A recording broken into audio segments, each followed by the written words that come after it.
We are in the Nauset Room at Town Hall, and it also has a hybrid feature. I'm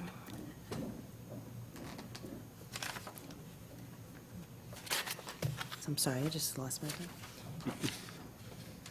Our first order of business today, I'm trying to see if Nancy James and Andrea are with us as well. Yes. Andrea? Nancy's not here yet, but Andrew's here. Okay. Somebody might want to take a couple of notes, just in case Nancy's popping in. Anybody? Okay. She should be joining us from afar.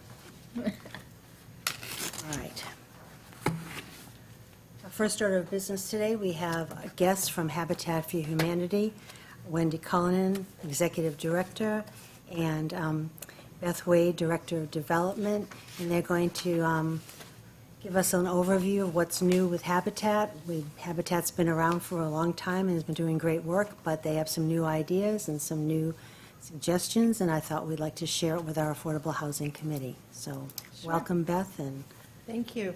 Thank you. Wendy just stepped out to grab a glass of water. She'll be joining us in a moment, so I'll start without her. So thank you very much for inviting us today. And what we thought we would do is just very quickly go through some basic background for Habitat, just in case anyone needs a little refresher, and for the home audience too. And then we're going to talk to you about three things we wanted to focus on a little bit during the presentation. One is that we have, the Board of Directors at Habitat for Humanity recently increased the level of area median income that we can serve from a maximum of 65% to 80%.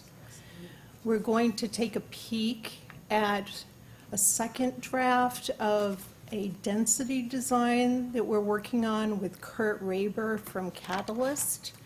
And I wanted to also just share with you a little bit about our energy efficiencies, which build in some extra affordability to our homes for the purchasers. So Habitat for Humanity of Cape Cod partners with families in need of an affordable home to build one of their own, fostering stability, self-reliance, and a strong sense of community. We're an affordable housing developer who works across the Cape. We've built homes in all 15 towns, and we try to look through the lens of the Cape as a region. We were established in 1988, and we're building, and Wendy's going to join me, and I'm going to actually ask her to share this part of the history. Hi, everyone. Sorry to delay you. I actually came back in and got lost. So we started in 1998. We used to build 1 or 2 homes a year, and now we're building 10 to 12 homes per year. We're at 165 homes now. This summer we'll finish 6 homes in Harwich, or this fall, and then early next year we'll finish our 10 homes in Falmouth, and we will start our 2 homes in Chatham. And we'll also start 3 homes in Sandwich this year, and then in 2023 we'll start 2 homes in Brewster, and we'll see what happens in Wellfleet, Truro, and Dennis. To catch my breath from running up the stairs. So here's the Habitat Foundations. We have a sweat equity program, and that is currently in lieu of a down payment, with buyers working to contribute 250 hours for one household and 500 hours for a 2-adult household. And I recently had a conversation with someone who was actually very impressed, as he should be, when you consider a lot of our families are working 2 and 3 jobs to make ends meet and have small children. That can be a lot of hours. And I've heard Wendy say in past presentations, you know, when she had little ones around, that it was really hard to find 20 minutes anywhere for anything aside from dealing with all of the family stuff. So we want to highlight that in their effort. And it's really important for us to engage the community. The reason we're able to sell our homes for an affordable price is because we build with volunteers. So that's an incredible savings to our bottom line to have the volunteers work alongside the families to help build their homes. It also engages the families with their community before they're even moved in, before they actually are homeowners in that community. And we pair our families with what we refer to as family partners. And it's a couple that's established in the community and can really mentor this young family through the whole process of building their home. It's a lot harder to help build your home with Habitat than it is just to buy a home, but the outcome is much more rewarding. As you can see, what we sell our homes for. We do fundraising here on Cape Cod. We don't get funding through Habitat International, although a lot of people think we do. So I want to mention that the homes that we build are completely supported by your neighbors, the community here on Cape Cod, which is an extremely generous community. We do count on the towns to secure land. We cannot buy market rate land, or we just would not be able to run our program. So we really appreciate the support from the housing trusts and CPC funds. So thank you for that. Our homes are affordable in perpetuity. A lot of people are concerned that this family might get into a Habitat home and be able to flip it. Well, they sure could right now, couldn't they? for quite an increase in price. But there is a rider on the deed that ensures that this home will be affordable in perpetuity.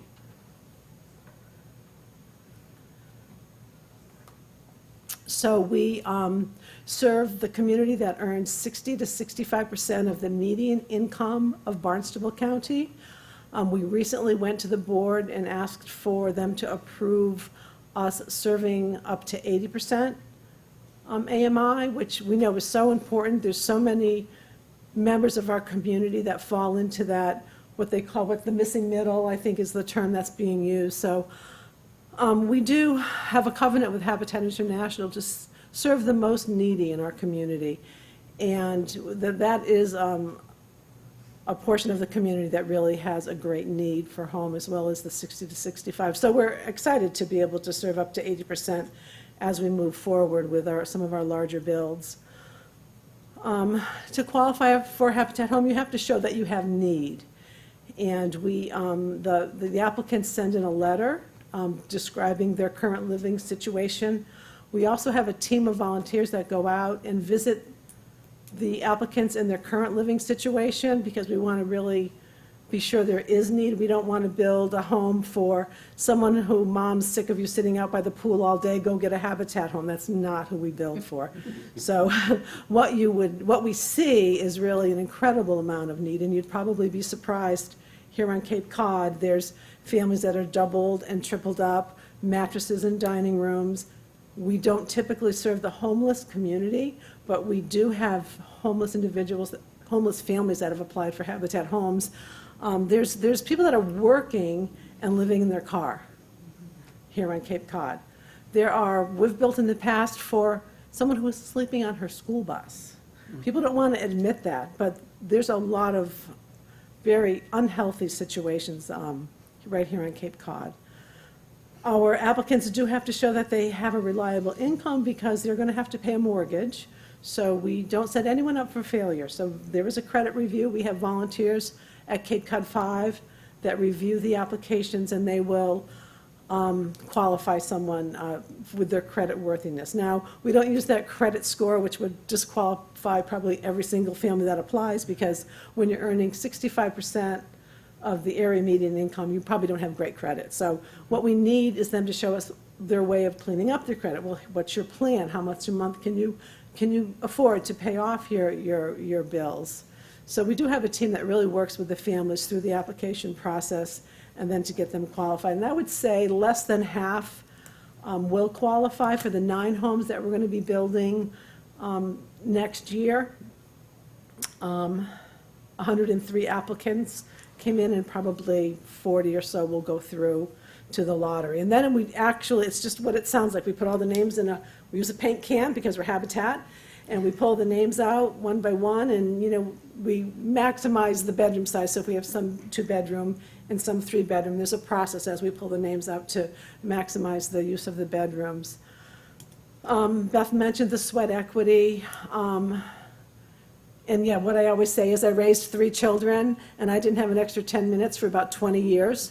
So to get 500 hours or 250 hours out of your already busy schedule is not an easy thing. And the family partners are really helpful with the individuals that are trying to get in those hours, being their cheerleader and helping them figure out what's your babysitting plan and how are you going to make sure you have time on the site, because you really and truly cannot purchase your Habitat home until you've satisfied those hours. There's no leeway there.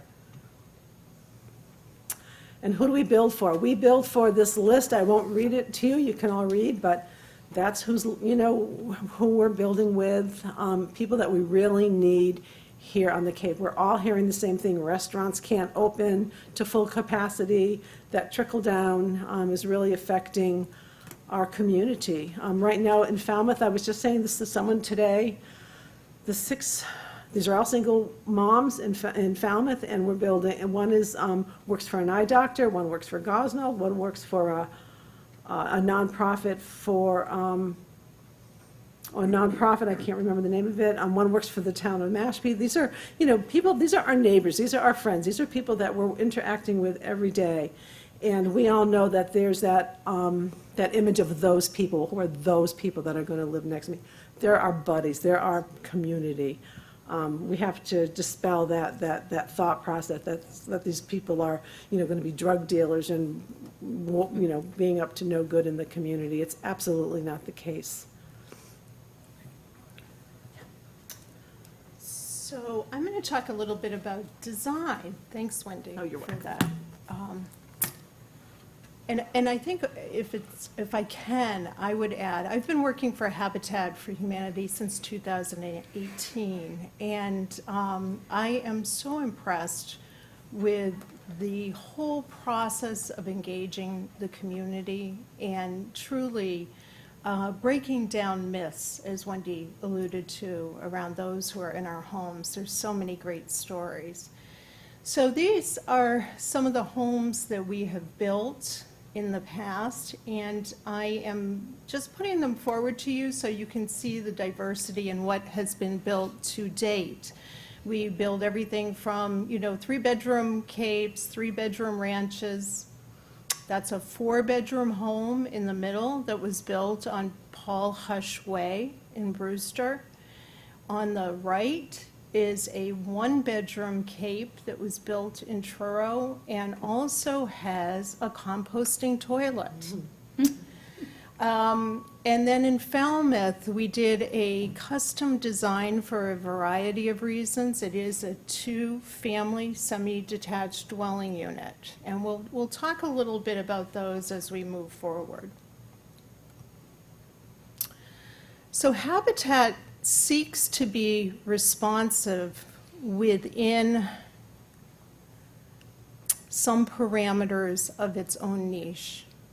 We do home ownership projects, and for this foreseeable future, we'll continue to do ownership projects. We are open to doing greater densities. I was sharing with the chair earlier, before everyone arrived, that one of the things that I hear often when I'm out at meetings is that Habitat doesn't always maximize density. And I think that comes from the conversation around some recent projects, very large-scale rental projects, and some of the properties that are being proposed currently for some of the new projects coming along.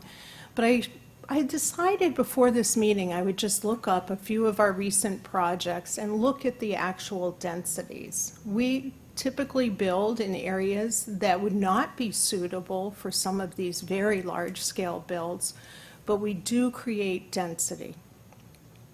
So there is a project at 167 Cotuit Road in Sandwich that we will begin building on shortly. By right, 0 homes could be built using 40B.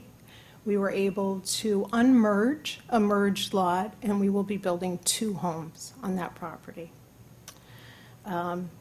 There's another one, same type of situation, a merged lot.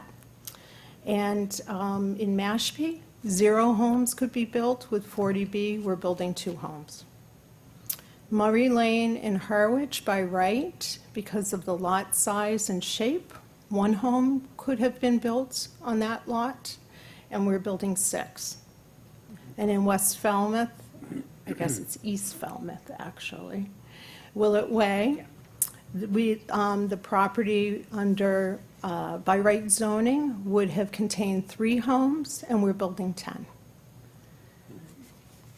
So this is a design that has come about primarily in response to some of the projects that are coming up, Orleans, Eastham, potentially Chatham, with regard to creating a design that will allow for some additional density. And we are very grateful to Kurt Raber of Catalyst Architecture and Interiors.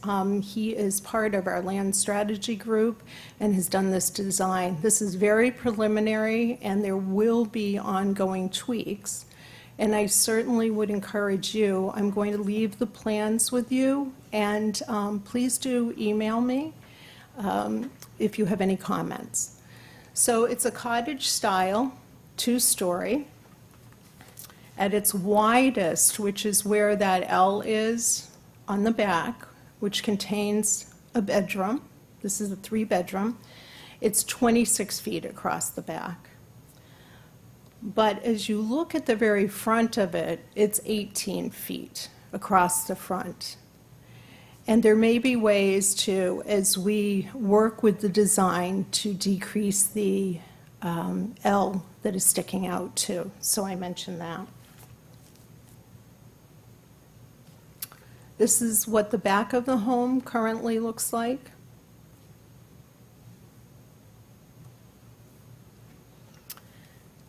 This is one of the sides, obviously, of the house. And as Kurt and I talked recently, this is a side where we can remove windows and doors and relocate those to make for safe egress.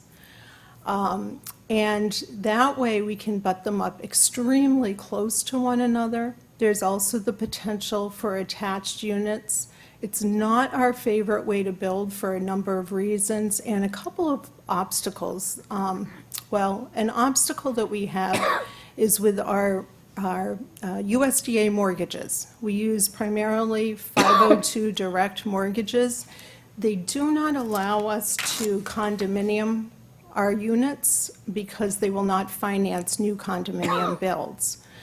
So we prefer for that reason, and just we have found that having a little bit of space between people generally is a better form of ownership. So those are 2 reasons we tend to stay away from the attached units. But again, we're open to that if that's what is required on a site. And the way we would manage that is we would have a 0 lot line so that we can still sell the homes as fee simple.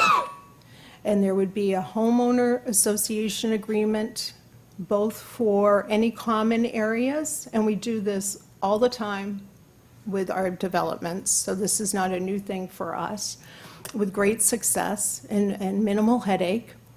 And there would be another agreement that covers the common wall and any parts of the home that are shared.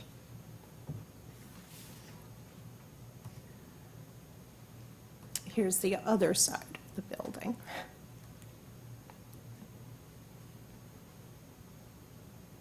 Are there any questions to this point?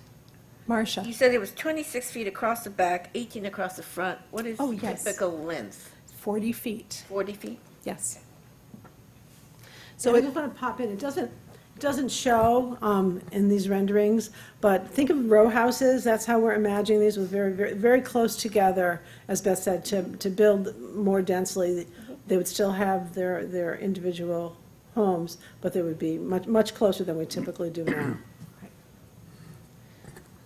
So also, just to let you know, the total square footage of living space is 1,392 square feet. First floor is 780 square feet, and the second floor, 612.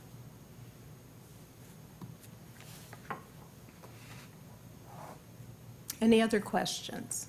You also showed an example of basically a duplex, I guess, or two attached Yes. units. So could you do that and then do a series of duplexes, so to speak? Would the USDA allow that? Marcia, as long as we're selling them in fee simple. Right, As long as they're right. not condo ownership, yes. Okay. Bev, what Yes. does that mean? So it means that so you own the land under your home and you own your home as an individual family. The only difference, Fran, is that the common areas, there's really very little difference with regard to the common areas. They're held by a homeowners association rather than, one owner. So that's very similar to a condominium. It's really about the passing of the deed and the instrument used for that. What are you thinking of as common areas, though, for something like this? I'm not quite sure. If there Common wall? if there was a road to get Okay. into it, and there may be common ownership Okay. of that road, a drainage system, perhaps there's a lot set aside for some open space. Is it also the nature of the walls separating the two units? That it's not a common wall in the sense of there's a fee simple ownership for a footprint, including that wall, Right. right? That's correct. Yeah. And I just want to say, because we haven't done this yet, so we're really developing, and when you mention the common area, that's something that's going to, be part of this conversation is when we're lining the houses up much closer than we typically do, where's the playground for the children? Is that a common area? Or, we haven't worked through that, but we're excited to. If you back up, Beth, to the picture of the home in Falmouth, that does have the common wall, that's the yellow one up top. That's a three-bedroom and a one-bedroom. And you see they each have their own front porches. They each have their own driveway. They have their own front yard, backyard. The backyard isn't divided, but it's just kind of, obvious. This is my side, this is your side. And the street was already there, so we didn't have to put a road in. So really, the common area is just that wall that they share. And it's a very successful matching of these two families. It's an absolutely beautiful home. You can see we changed the architect. It's on Glenwood Ave in Falmouth, which is out behind Town Hall, and it's all Victorian homes. And we knew if we put one of our typical three-bedroom ranches or capes, it would stick out like a sore thumb and say, raise your hand, we're the affordable family. And we try not to do that. Even when we're doing like our big project in Brewster where we did 14 homes, we try to do a good mix of capes and ranches and situate them different on the property so it doesn't look cookie cutter and, really elevate the image of the neighborhood. One thing, I think I've gotten a little rusty in presentations with COVID, so there's things that I realize, I need to mention that. But at the top of the page, it says most designs are volunteer-friendly. And so, as I mentioned, one concern we always have in the forefront of our mind is how are we going to get our end buyers mortgaged here? And so we have to be cognizant of that and take that into consideration as we're determining the build. And then the other is whether or not the design is volunteer-friendly, because that is such a big part of what we do, both for cost savings and also for the community aspect of it. So I believe the Falmouth project took around 18 months to build It did. versus about a year, 9 months to a year for a build of some of the other It was houses. much less volunteer friendly. We did have to hire, what's it called, the peaks and valleys, there's a certain name for it, but they were very difficult for our volunteers, which is, as Beth said, why we stick to a simple model, is so volunteers can help build the homes. So Bob Riley, our Director of Construction, has had a good first and second look at this, and he is going to be speaking with Kurt about some ways he thinks that we can retain the look of this, yet create a volunteer-friendly design. So, but those are the kind of things why I put that big banner preliminary design up. But I think my point is, and Wendy's point, our point is that we are working to be responsive. So, any questions? Fran? Could you talk a little bit about the cost of the units of different sizes and what you might anticipate a cost for this new idea? We haven't gotten that far. The hard part. We haven't fully fleshed it out. So it is now around $215,000 just for materials and other, things like putting the septic in to a build, and it varies greatly. I was looking recently at some pro formas, and it really, it's so dependent on the site itself and the amount of work that's required to get the site into shape for building, what kind of infrastructure. So there's a lot of variation with that. So on average, around $215,000 for the materials. And that's an average. So we build, as I said, 1, 2, and 3 bedroom homes. So there's an average there. But the cost fluctuations are determined by whether or not the land was acquired through an RFP, a donation, or it was purchased. Obviously, all those impact the ultimate cost. But I don't have any particular figures for this. So you're talking about materials, and are you then suggesting that everything else is volunteer? So not all of the labor is volunteer. We pay an electrician. We pay for plumbing generally. We talk a lot about habitat-friendly prices, and as businesses are able, they will contribute that way, but it's Cape Cod, and we want to support local businesses as well. Sure. I don't know if that's Well, we know this is a helpful. new idea, so we're not going to hold you to anything at this moment in time. But we will Thank also you. expect updates as you go along, okay? Sure. I will slide in one other thing. We're asked a lot about whether or not we do rehabs, and we actually have something in process, and it's a big experiment right now, but there's a homeowner who approached us here in Orleans. They have a 2-bedroom cottage, and they are interested in working with us to sell a parcel with this existing cottage on it at a habitat-friendly price. So we've gone forward, we have the appraisal for the property in the works. They've had an appraisal. We have an appraisal in the works, and Leslie Schneeberger, our architect friend at SV Design, has done an as-built of the home. And she has done a construction schema for us. So we're at the point of we're actually digging in and looking at how much will it cost us to rehab this home, and then we'll look at what Habitat could afford to purchase this for. And so, no matter what, we feel it's a good exercise because it's really going to give us a sense of what we need to do to tool up if that's going to become a part of what we do in the future.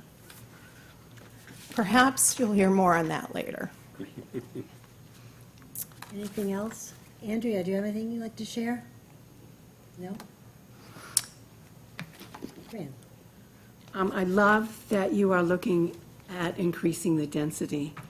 And as we are increasingly becoming aware that we're not going to solve this problem with one house at a time in the manner that we have done throughout the Cape historically. So to have creative ways to bring increased density, I congratulate you, you're on the right track. And I love that you might consider the idea of condos and rehab, because I think both of those would really add to your repertoire. So congratulations and thank you. Thank you, Fran, appreciate it. I was going to share one more thing, and it's about our energy efficiency, because one of the ways we look at building into the affordability for our owners is creating really super tight builds using, efficient framing, using, good insulation, excellent insulation and other techniques. And for the sake of time, I won't go through all of it, but I did want to share with you something we're all really proud of. Today, we actually were awarded a national award by ResNet, and we have the lowest HERS rating. It's kind of like miles per gallon, so it would be like getting the rating for the highest miles per gallon of any Habitat home in the country. Wow. Congratulations. Thank you. Great. Great. Thank you. Yeah. I think that's pretty much concluding it. We're going to chat about funding, but I can make this available to you so that you can look through it. But it shows a breakdown of how we fund our projects. Again, lots of community involvement. We have a really excellent group of folks who support the work we do, and it's expanding all the time. Can I pop in? Yeah. I just want to pop in on the accolade part of this. So we're so honored to be getting this award from ResNet, which is a national company.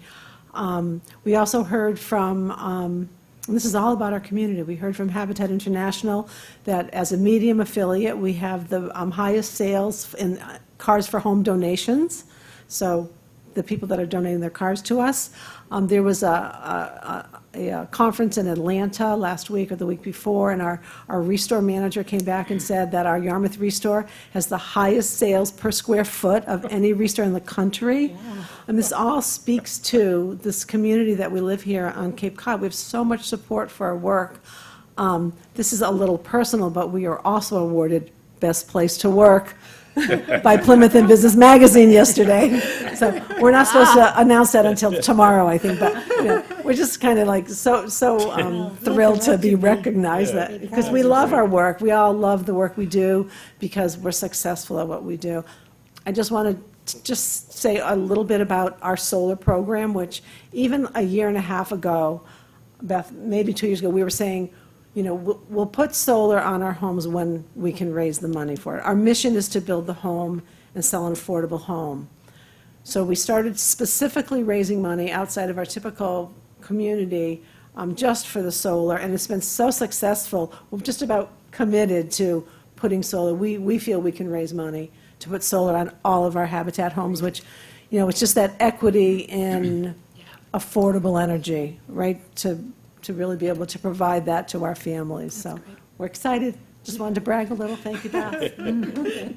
So, are there any questions as we close out the presentation? This is one of we all have our personal favorite photos at Habitat, and it's an amazing, wonderful, heart-filled, soul-filled place to work. And it's these kind of moments, even now, I start to tear up and just remember seeing this young family and the joy that homeownership has brought to them.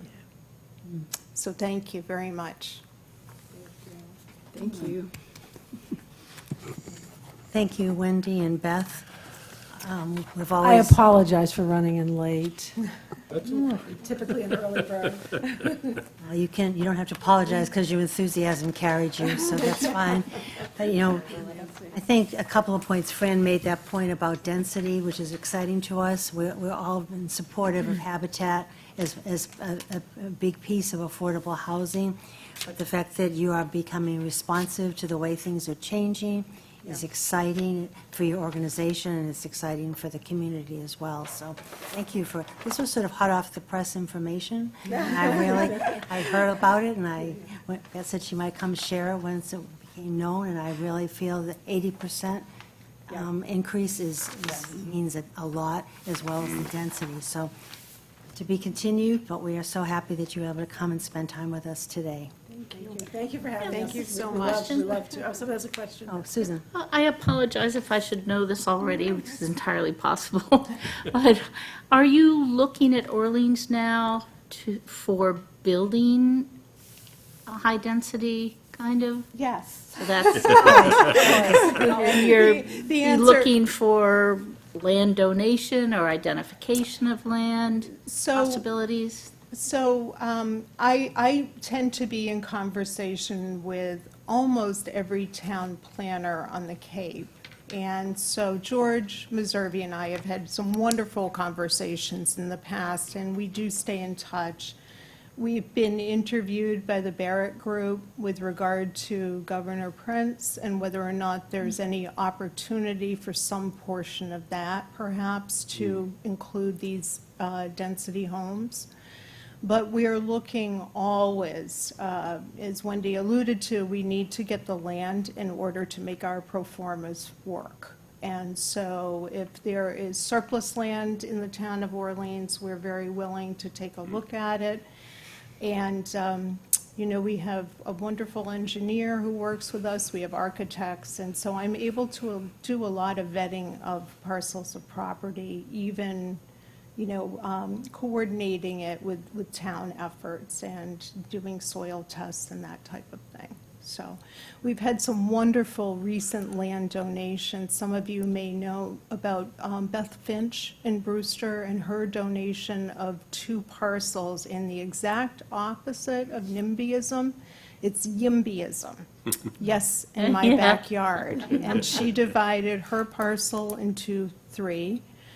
We went through the permitting process in the town of Brewster. It was very well received, and Beth will continue to live in her home, and we will be building 2 Habitat homes adjacent to hers. So we applaud her.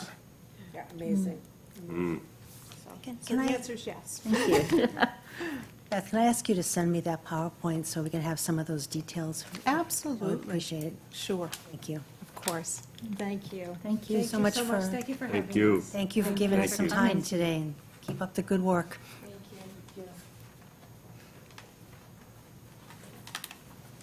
I'm just going to jump in and not, I don't want to take up a lot of time, but thank you both for coming and especially emphasizing when you were talking about the families and how many people and the living conditions they're in. People just do not realize it. I was very fortunate to be on a couple of family interview committees, and it just tears your heart out. And you want everyone, every family, and you talk about the selection lottery, you want every person you interview to get a house. But seeing these people and watching them with young families put in those hours and then move in, it's just unbelievable. So thank you so much for what you do, but emphasizing, and the other thing you mentioned, I think, the fact that these are not free homes. People need to really understand the equity, the hours that have to be put in, the fact that they have mortgages like everybody else, like you pointed out. A lot of times people, as much as you're out there, people still, oh, that's, they get this free house. It really is something that needs to be, people need to be educated more and more. Target, we say it all the time. We're so conscious of saying the house is a purchase, they secure a mortgage, you have to have it earned enough. No matter how much we say it for how many years, because I've been with People Habitat for still- 9 years, it's still like, oh, yes, you want a house, how do I get one? Want a house, that's the other thing, want a house, I hear yeah. that so much. Yeah. And for you to say, because you've been out on those interviews, and Yeah. and people, it's like, we do want to kind of keep our head in the sand, we don't want to admit living conditions are so poor. I'll share this with a family. You should talk to the. You should be at the The microphone. mic, we're losing your, Oh, so sorry. I'm sorry, you got No, caught you on the no, way no, out the that's okay. door. No, I'll just share a story for a home that we built just not that long ago, where every time they took a shower, the septic bubbled up out in the back. The kids couldn't go in the yard, they had 3 young children. You know, the landlords get away with this because there was nowhere else for this family to move to Right. that they could afford. So Right. they put up with this. Every time the heat would go off like every half hour, and they'd have to reset it, and it would spark. Yeah. This is Cape Cod. Right, Isn't that what people think? So, Yeah. you know. okay. Thank you so much. thank you, Thank Wendy. you. Thank you, Beth.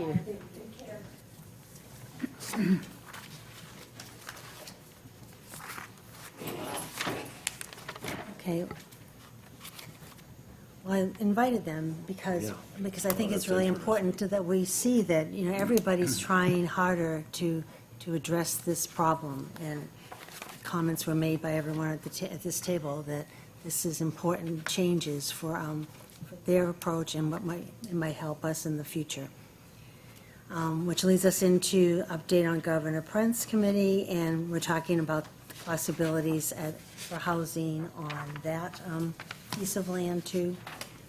In fact, I'm getting to the point on my agenda that I have to move things to another month in order for us to cover enough. And I think that's the exciting part, and that's also the challenge. So we've got a lot of things on the table. And since I'm the representative to the Governor Prince Committee, I guess this is my ballpark. And since I am your representative to the Governor Prince property, I asked Nancy if I could have the opportunity just to brainstorm with you guys about what you want me to advocate for on this committee. And so, as you know, we've had a considerable amount of outreach with 2 community meetings so far. We have 1 survey that's been completed and 1 survey that's still open until this coming Friday. So there is lots of opportunity for public input, and the consultants are kind of putting the survey results together and the community input together. So I don't want to really share that with you, although you may have heard it if you've listened to some of our meetings. But what I really want to hear from you is just what you guys think.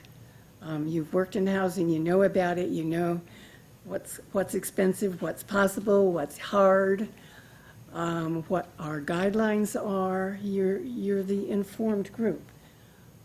So what do you think?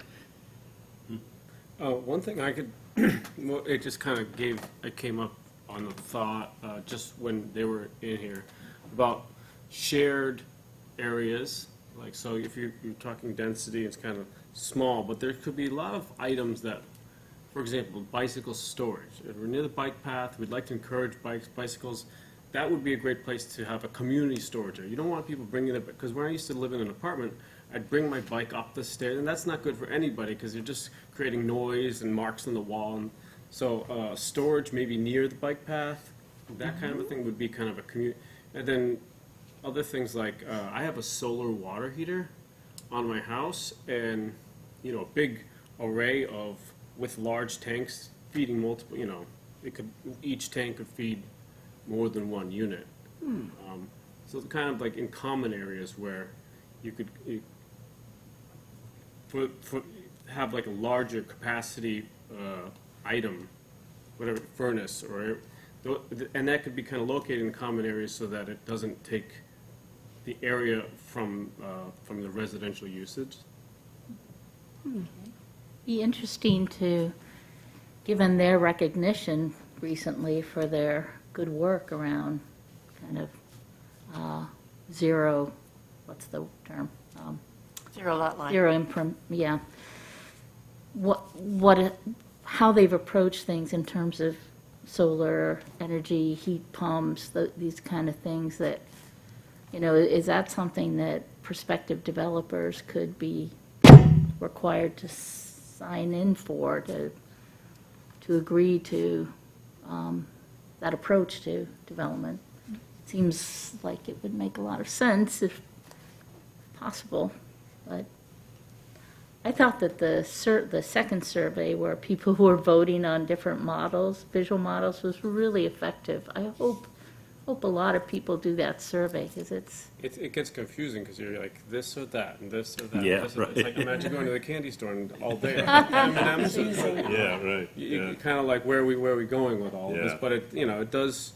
I mean, the aesthetics from the 6A side, I think, are very important. Yeah. And I think the aesthetics from the bike trail side, because I drive through on my bicycle, and I think this is just like I'm in the middle of nowhere, kind of like old rail trail feel, and that's great. So, but they could create, like, with that bicycle storage area, and that same feeling going through, but on the 6A side, have it, so whatever is built on that frontage is maybe even close to the road, but fits with the whole landscape of everything around it. I think the real challenge of that is every side is important on that lot. People, the condominium is behind the bike trail on the side. It's really important that the aesthetics be, and that it be interesting to look at. I envision something interesting with different types of homes. So that I live in a neighborhood in Orleans where people walk constantly. They come to my neighborhood, and because it's a pretty place to walk. But I see this as some place also that could be a pretty place to walk through if it was designed with roadways and not everything straight and angular, and using the greenery and using green spaces to make it a pretty place to be. And I don't think you have to sacrifice density to do that. I think you just have to be smart with your density and also balance it with the natural beauty of the area. And I think it's possible to do both. And I'd like to see it mixed, mixed economics, mixed design, mixed density. I just think it's a real opportunity to make that happen. We don't have anything that we have to do in terms of housing, aside from having a developer and money and all those things. But in terms of vision, I believe that our vision will be a statement for the future, for affordable housing, or for just mixed housing. We've talked about affordable and not having just big plots of all affordable housing, but having some affordable and some not mixed market rate, so that we can, so it's like a neighborhood. I mean, I just really think I think the word neighborhood really comes back to me more and more, because they've talked about habitat with community. The community aspect of habitat is really important. Yes, they build houses. Yes, they house people, but they create a community. The place in Brewster, the Paul Hush Way in Brewster, there's like 14 houses there, and the children play together. They have playgrounds. They're all working together, and I think that can happen at a place like this as well, if we're conscious about how we balance everything. Seems like the, play space or common space, green space would and should really be for the residents of that area, that we shouldn't, at least my feeling is, we shouldn't really be thinking about other people in the community per se, if in fact there was not going to be another building. Right. But that it's really the people who live there who need to have a sense of community and beauty and feeling proud of where they live. Even access to the bike trail, it's a little bit hard to imagine that lots of people would want to access the bike trail through that point, but No, they wouldn't have to. I they think, wouldn't have to, right? I think to encourage the residents to be bicyclists, because I think it's, Yeah. bicyclists, if I had a small family, move in there, everybody gets bikes, and we just that's our activity. I think Yeah. it's great, because we actually looked at a house in Chatham before we bought here in Orleans, and it was right on the, kind of like where they built this bridge going out to Pleasant Bay, and I knew of all those plans. I thought this could be like a little boater's paradise. We'll just get a bunch of kayaks and we'll just float around in the water, all because it was right up to the water. So to encourage one car, for example, why have sprawling parking lots? Nobody wants to walk through that. I'd see just one car as, or even incentivize it so that even if you have no car, maybe that's, you know, a little bit towards your rent or something like that, so that there's not so many cars on, and we're not using all that space for parking, we're using it for residential areas.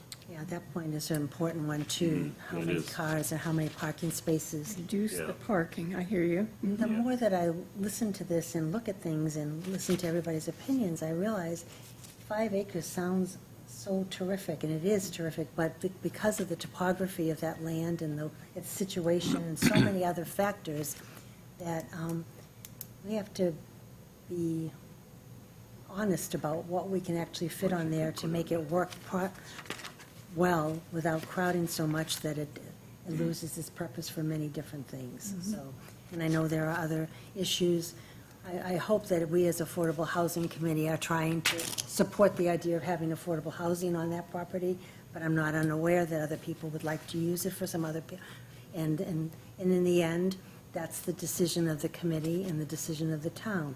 But as far as being an affordable housing champion, is what we are at this committee, I feel that I would like it to be beautiful, affordable housing with as much density that works on the space, and that we use it for most of that.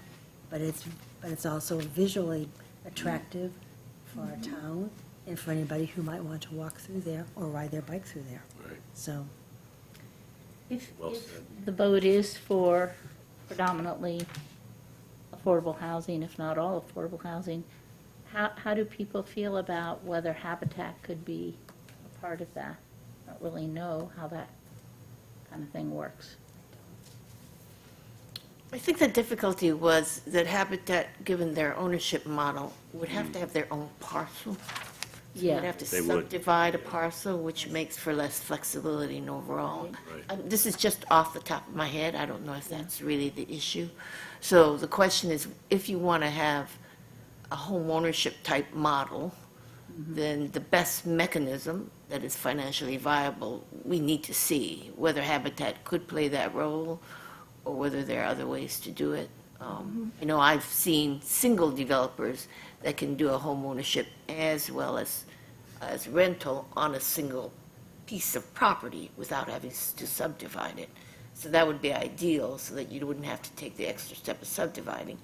But it's not impossible to subdivide something, depending on how much you want to devote to what kind of housing. Seems like the results from the survey, definitely people were preferring a rental model.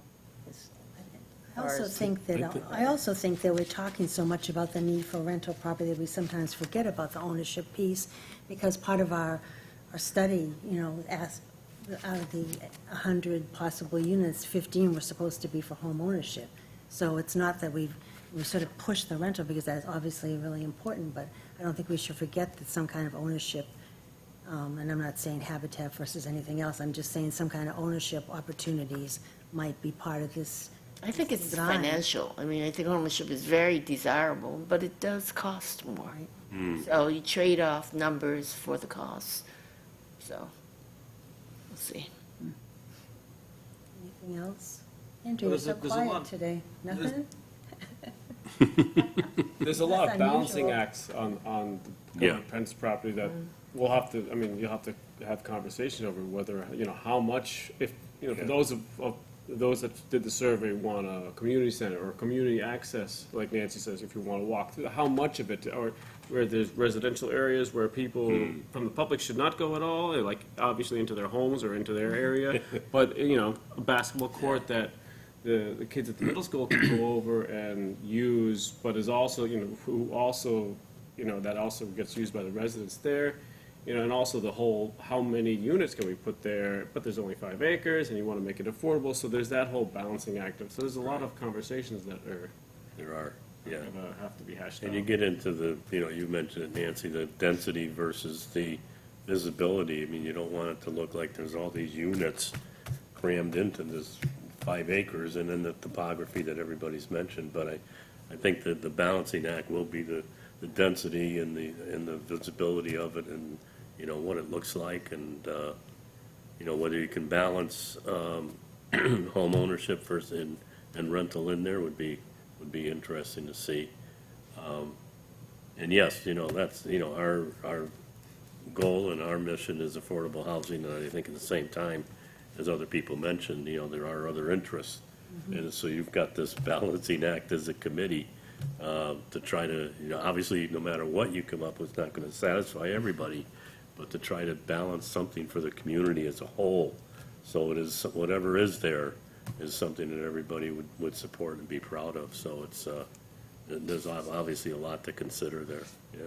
How does the process work? Does the committee make its recommendations to the planning board, that makes its recommendations to the select board? Does it go for a vote? I don't really know. Everybody's shaking her head, yes and no. Governor Prince, the consultants and the Governor Prince Planning Committee Yep. put together 3 scenarios, which they then present to the Board of Selectmen and the trust, the Housing Trust. Okay. So you need the vote of both the Select Board and the trust for moving anything forward to the RFP stage. Okay. So when you've There were chosen 3 a scenarios. scenario, then you describe your scenario as best you can. You can't be really specific about, we want exactly this on there and this color and so on. You have to have it quite general. And then, of course, you have to be aware that you want to provide a scenario that has some opportunity for financial success. We can't just say, this is what we want, and then no developer out there says, well, I can't make a profit doing that, Right. so I'm not going to respond to your RFP. So yes, again, that same balancing of what is affordable Right. and what maximizes our goals, and as you all say, what is aesthetically attractive. And yes, energy sensitive, absolutely, but that's an added cost. So, and so your materials that you choose, then the amount of insulation and the ability for facing the buildings north-south as opposed to east-west, because you want to take advantage of passive solar. So just so much to balance. But cost is a big thing. So I think I hear from you that, number one, you'd like to support affordable housing on that site.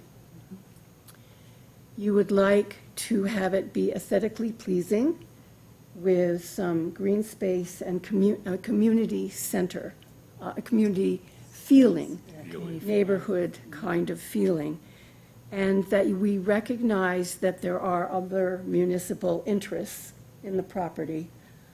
What we haven't talked about yet is whether you would like, well, I have several questions. Do you want 100%, if you had your choice, would you want 100% of the site for affordable housing? Or what portion of the site for affordable housing? I'd like a portion, but I don't know what, I don't have a percent in mind, but I think a portion, I think we need to be cognizant, we all are cognizant of that missing middle or whatever the term we want to apply, that is in addition to affordable housing. I think that would be a big sell for the community. I think it'd be a recognition on our behalf that there are mixed needs out there. Yes. So I would support some type of mix. I obviously don't have a percentage in mind at this point. Right. Yeah, and a mix would also bring a mix of architectural styles and eliminate that kind of cookie cutter That's a look good that point, so many too. people Yeah. seem to shy away from in the committee meetings that, and I shy away from it because it just seems like just condos, like there's places for that, but I feel like it could be, and the site is so unique so that the space that is used, it's really going to have to come down to, like, what can we use for housing? What can be placed here? What cannot be placed here? Or we can put something else over here that could be green space because a building can't go there, or Right. whatever. Right. So it's going to have to get down to the nitty-gritty of the design as as the property kind of gets populated. Yeah. What about the last survey asked questions about massing? So we heard today Habitat has the smaller homes, and they can mass them together, close together. But what about townhouses? Or what about an elevator building? What are your thoughts about those things?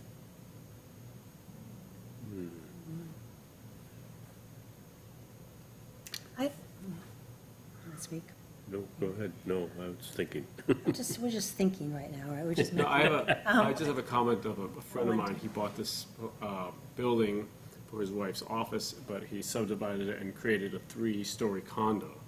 And he had to put an elevator in there just to be, and he wanted to sell it.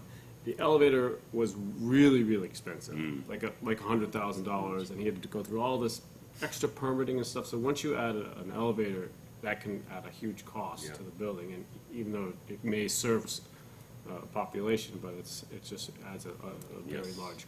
That is how to serve accessible. To Yeah. Again? get maximum accessible units, you need something with an elevator. Yes. If you're gonna build more than 1 story, which you really have to build more To than make, 1 and story. in which case, that you'd have to try to serve as many units with Right, that elevator. Right, exactly. Yes. And that's actually the least expensive when you serve a number of units with an elevator. Because you're not building separate outside walls. And as Marcia mentioned, it provides the most accessibility for people who may have issues about accessibility. So, and you can provide ready access to facilities like the laundry facility, for example. If it wasn't in the unit itself, it's easily attainable with an elevator and Well, we have that model with the Cape Cod 5 building. we have the Penrose model with the buildings, Cape I Cod mean, 5 building, and- exactly. And hopefully it'll be, Speaking of that, I have heard several people say things like, you know, we're doing the Cape Cod 5, and that's going to be 62 units, and we're doing the 107 Main Street, and that's going to be 14 units. So don't we have enough affordable housing? So what would this group say to that? I would say, look at Chris DeSisto's plan. If it were that big of a deal, he would not move forward with his plans. But I think he's got a great plan to move forward with what's at the old Underground Mall. And you're saying because the need is there, is that the what need, you're saying? I don't think he's gonna have any problem No. finding people to rent those units. I would doubt he probably will have to have a lottery or some sort of list to go by, just so that there's some equitable way to get those units to the right people. I think you hit a nail on the head in terms of the need, that if a developer comes in here, is not asking for subsidies to build housing, and feels he can do that building and make money in the process, that certainly says something about the need. In our housing study, Marcia, if we just build the housing that we have planned now, are we even close to the No, the need? 2017 study showed a need of over 900, Right. and of which there was clear gap analysis around 274 rental units.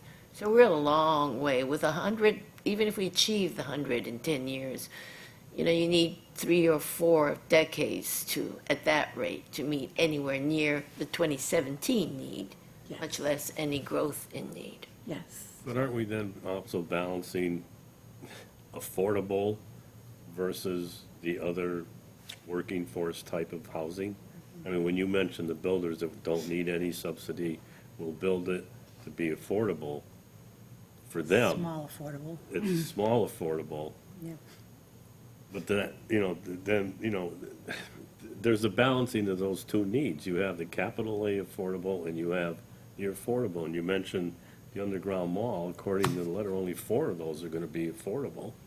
I agree with you, there's gonna be probably plenty of people that would have access and would love to access those apartments. But again, it's balancing the affordable capital A versus the other need that's out there. And there's such a And big this- need. There is a huge need. So the answer, yeah, in fact, I think one of the, I think it was that community meeting, one of the community meetings counted all the units at the underground mall included in the affordable units when they were talking about, person commented on it and said, well, you got Cape Cod 5, you got 107 Main Street, you got possibly Governor Prince, you're gonna have the underground mall, what do you need any more affordable housing for? So, yeah, I mean, there's a lot of misconception out there. Yeah. So And the But I guess balance- citing, that, why do we need more, we can certainly document the need. And the projects are sort of designed for a certain economic group of people. In terms of, Exactly. um, yeah. Penrose is more to the, up to 60%. 107 Main is up to 80%, maybe. And we have that 100, they have the 100% with the CPC funds, we could get a little bit from that. But then we also have the Governor Prince, which could go beyond the 100% to be smallly affordable, so that we can deal with that. So when I look at the prognosis of this, and I see the plan, it's a good plan. It's not all one kind of housing. It doesn't all look the same. It isn't in the same parts of town. And it's actually well spread out in terms of need and design and economic necessity. So let's just pat ourselves on the back a little bit and say that there's a little bit to that, but I think it's true. And I think we have to remember that we're not building 5 of the same thing. We're building different things for different groups of people and in different areas of the town. And I think that's where the creativity comes for this Governor Prince committee, that you've got to keep reminding people of that. So, I think that you're right, that a number of people perhaps don't distinguish the kind of affordable housing that you have with a place like Cape Cod 5 as compared to what you can do with a place like 107 Main Street. So 107 Main Street can provide housing for the 80% AMI, up to the 80% AMI. The Governor Prince has a few of those units, to be sure, but their focus is really on up to 60%, so it includes 30 and 60%. you So, say Governor Prince, no. I'm sorry, I didn't mean Governor Penrose. Prince. Cape Cod 5. Yeah. Thank you, thank you. So when you're building a large tax credit development, the tax credits will dictate, the regulations that go along with the tax credits dictate the level of AMI folks that you can provide the housing for. So the reason that 107 Main Street will cost more subsidy is because there isn't subsidy for that level of housing up to 80%.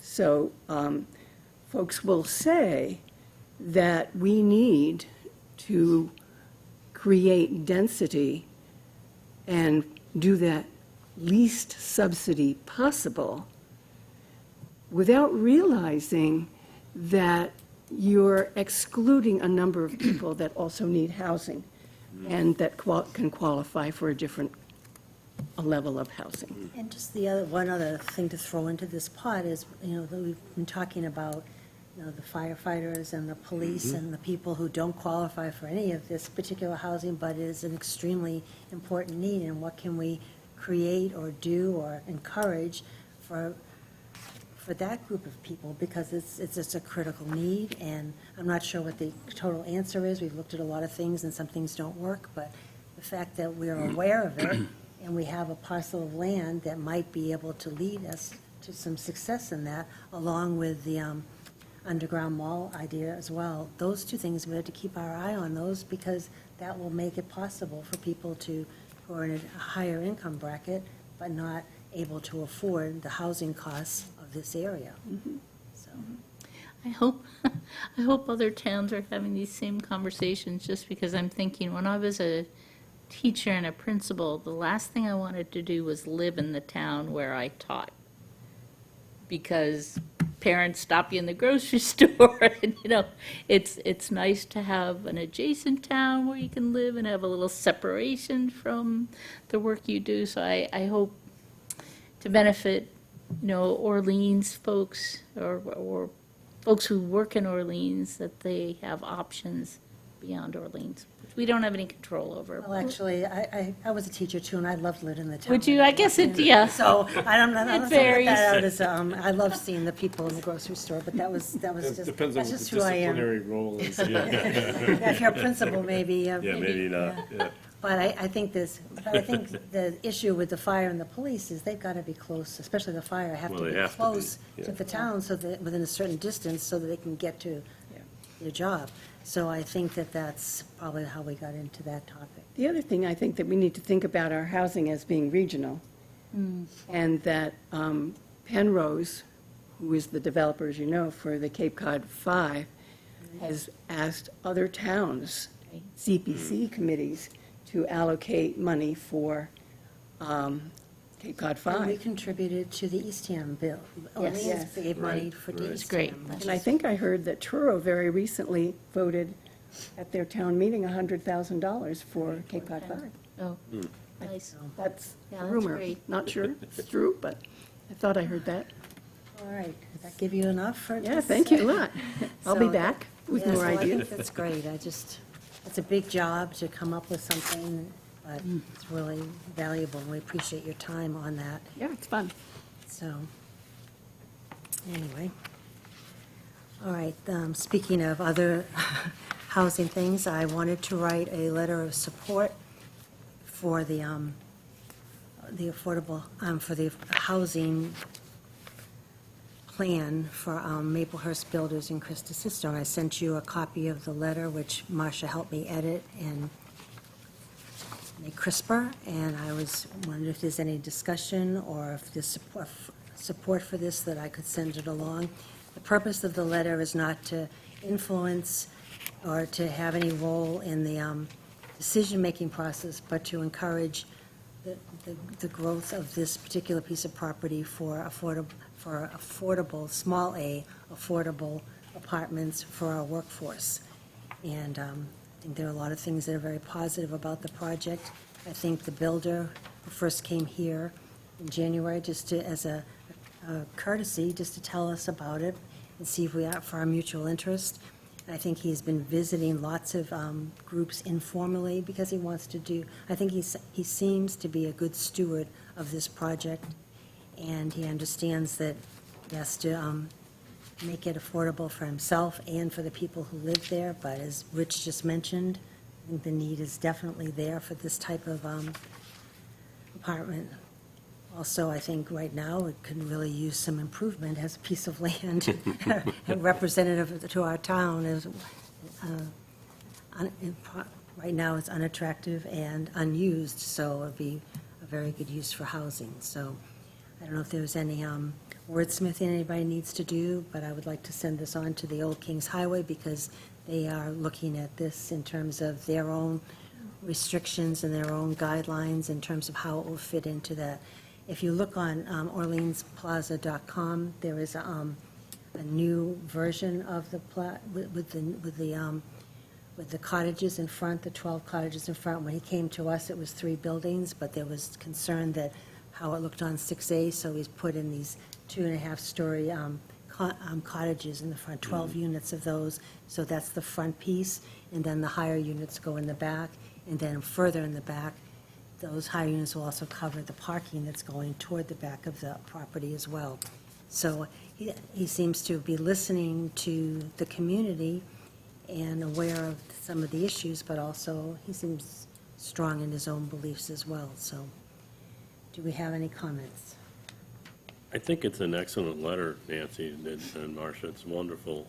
I think, certainly, it's not wordsmithing, it's just more of a question. I have a couple of places that it talks about result in housing at a reasonable rental rate, and another paragraph talks about the reasonable rental costs. And I know you can't be specific at this point. I had asked, what that might be, and some numbers I was told was currently, or at one point, it was somewhere between $1,200 and $3,200 a month. I was just wondering, Marcia, if those were the rates, does that fit into reasonable rental rates for the type of people we're talking about? The police, Well, I haven't the gone- fire, the teachers? I know he's not committed to it, but I was just, when I saw a reasonable rental rate, I just wasn't sure what.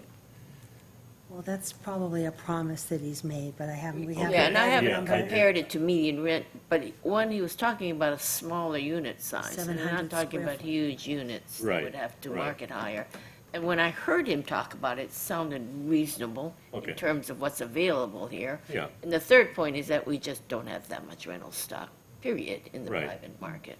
So I think that's how he's orienting his marketing, is to a Or- reasonable rent kind Yeah, of level. for those types of people Yeah, that they're we're not, talking this is about. not luxury. Yeah, no, Yes. right. It's gonna Okay, be- no, that's fine. I certainly don't want to change the Clean, wording or safe, anything. nice, but not the far end of luxury, so. And they are I think they were 762 square feet or something. Yeah, they were One pretty small bedroom, and units. The other Yeah, one they was are small. 900 or Yeah. something like that, so they're Right. small. Yeah. They're a niche, it's a niche, it's not Yes. site, what do you call it?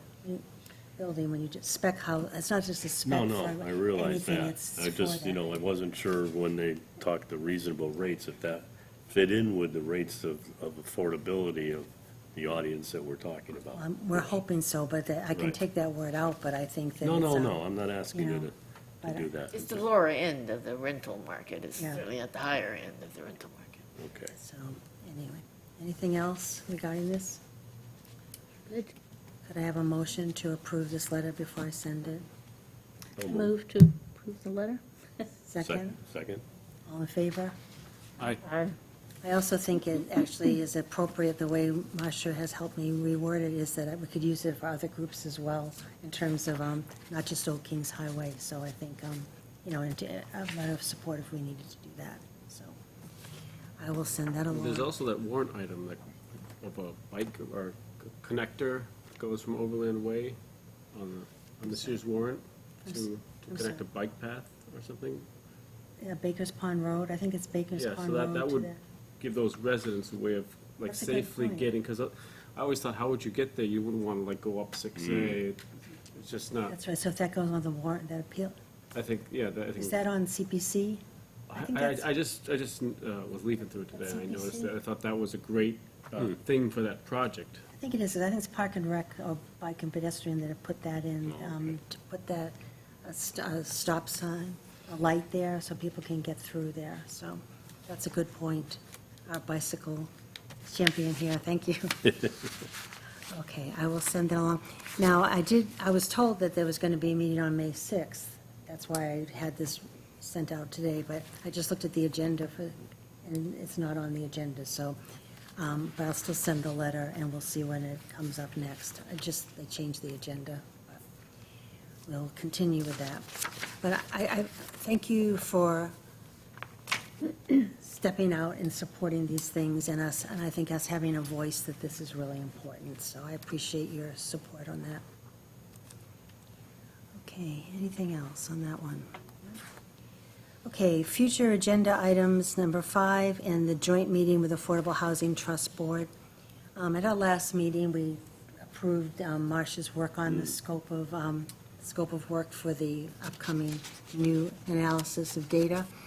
And it was a little bit of confusion, but I think the idea was she was going to send it off to the trust board, but there was some pre-discussion of this, and talking with Alan McLennan and Marcia, I think we're going to, if we have this joint meeting in June, which would be using our meeting time for that, if that's okay with you, that would be the meeting time for our committee, that we would bring this to their, we would send out the final copy to our committee and to the trust board ahead of time.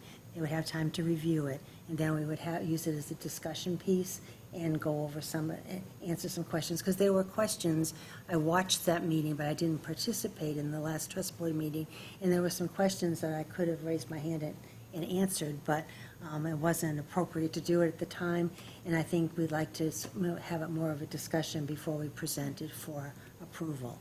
So that's sort of how that sort of turned from last meeting to this. Does that make sense to everybody?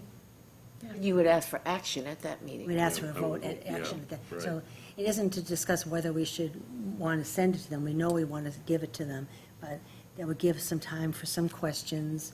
And they did not get to see the proposal. And so Marcia tried to do an overview, but obviously they couldn't see what was on the paper. And I think it's a courtesy to let them do that and then make the final decision from that. So. Okay. The other topics that we talked about doing, that would be probably the biggest part of the meeting. But also what came up at from their board meeting was they just touched on it, having 501c3 raising some funds in other ways than just our traditional ways, and what some possibilities were. Henry did bring it up a little bit, but it wasn't explored, so that might be a second topic that we can open up for discussion possibly.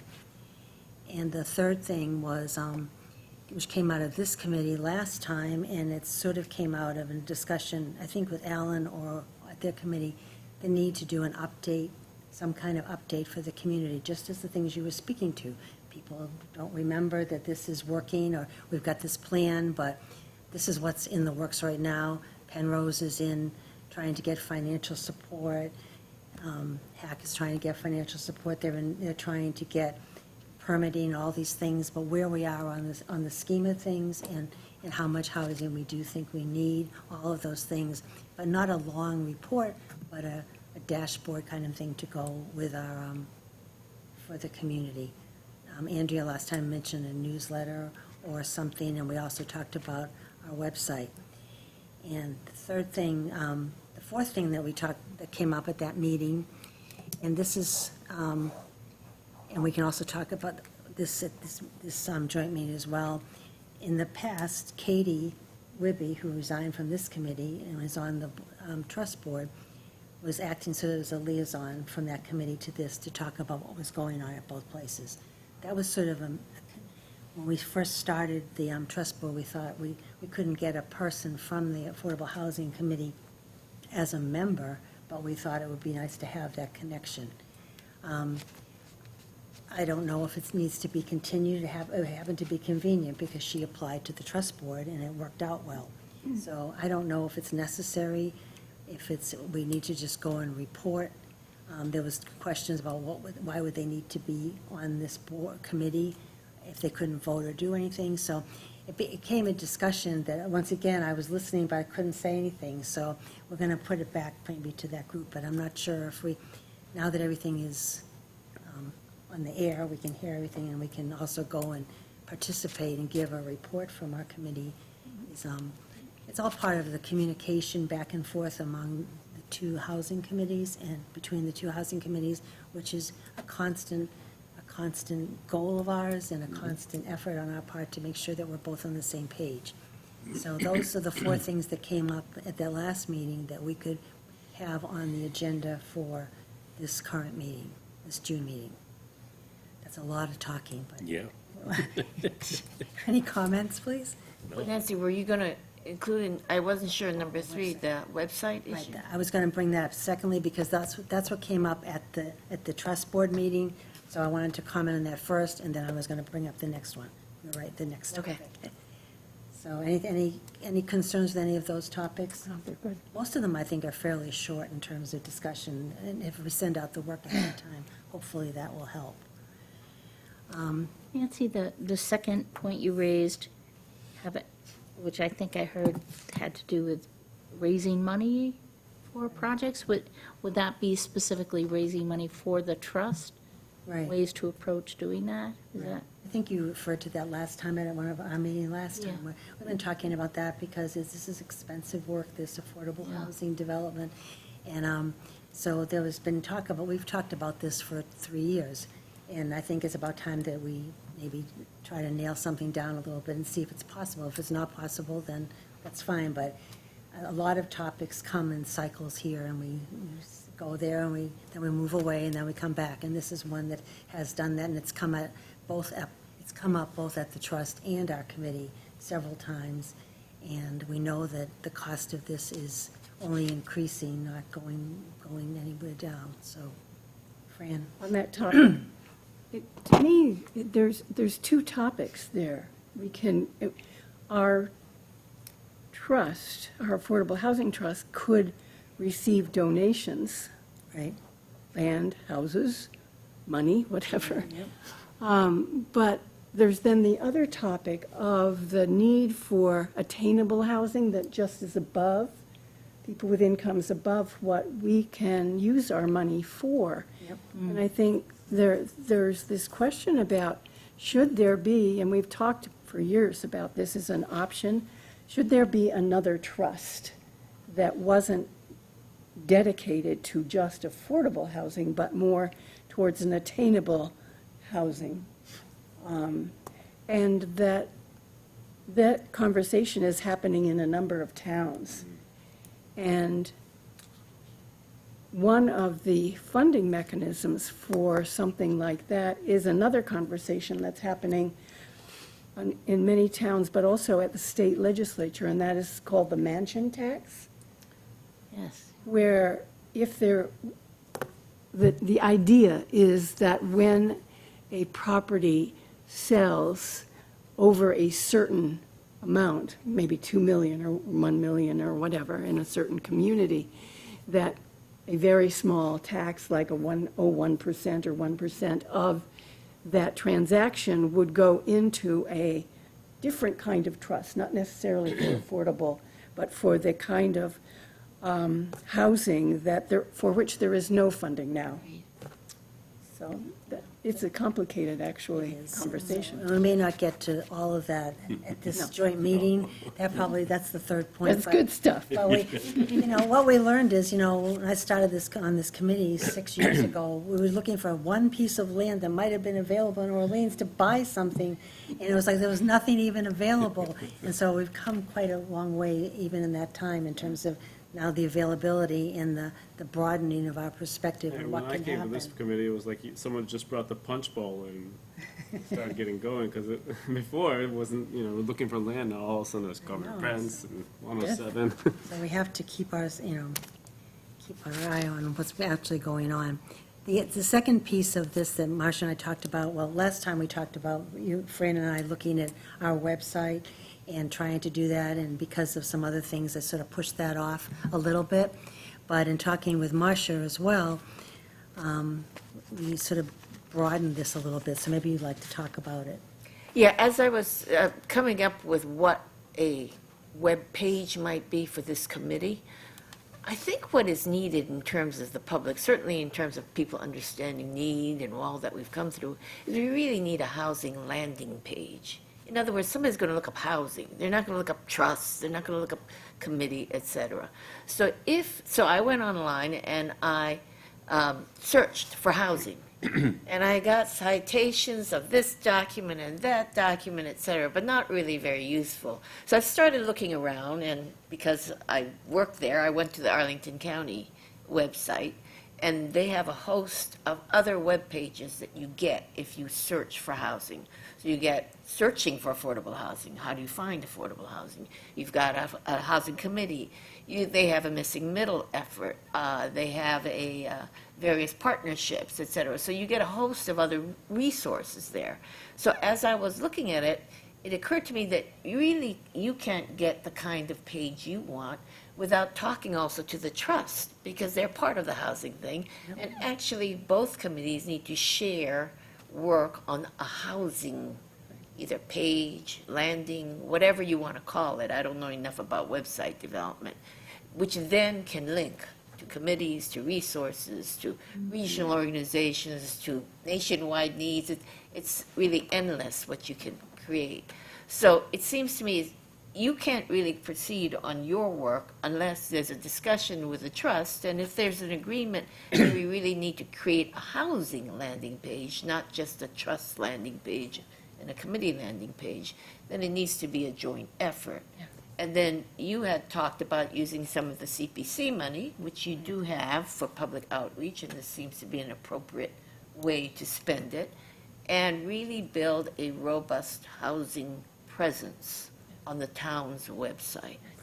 So I was suggesting that if you're going to have a joint meeting, that might be a good topic. Exactly. And then I think Nancy and Fran agree, sort of volunteered to work on it. I've touched base with Sarah, and I'm going to talk to her a little bit about how she views it. But maybe the trust can appoint 1 or 2 people. We can serve as a little subcommittee. I've already started sort of listing every topic and every link I could think of, and there's thousands of them out there.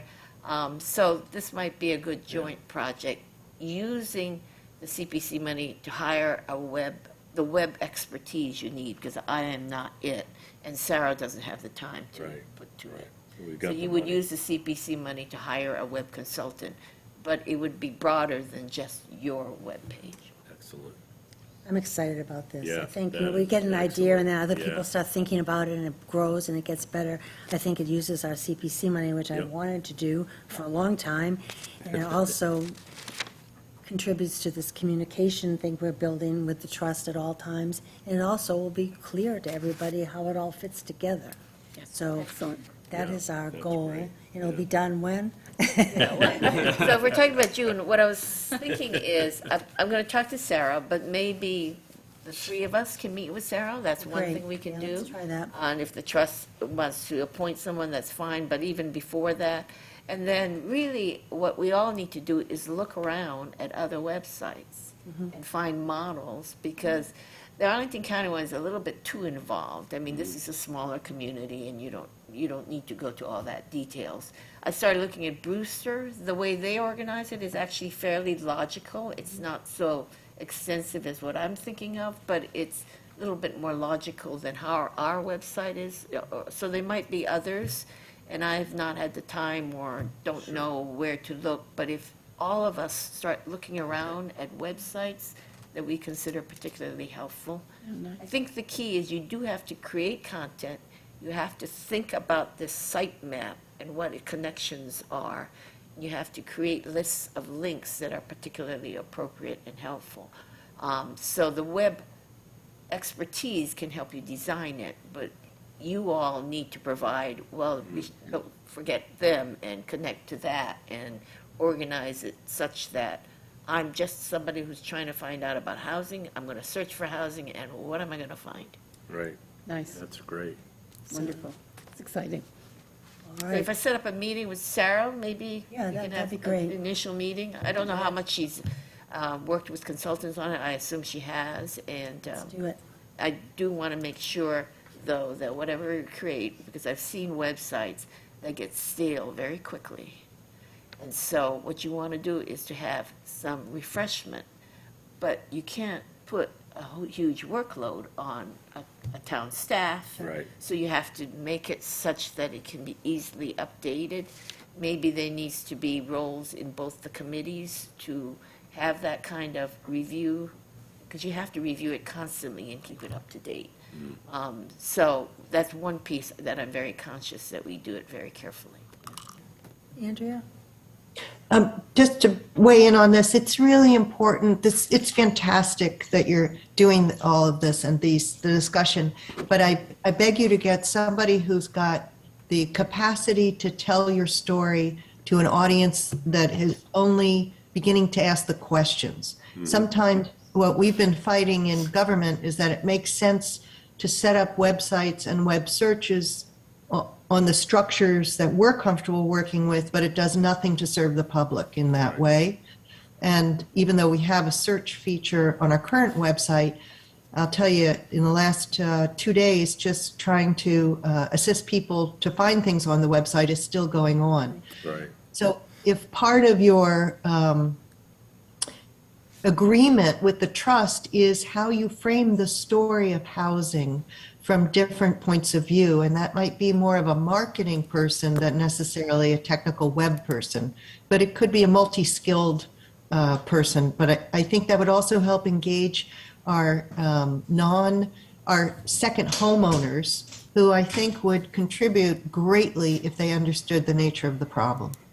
Thank you. And I was thinking that, is there a segment of the population who, they're never going to go to the website?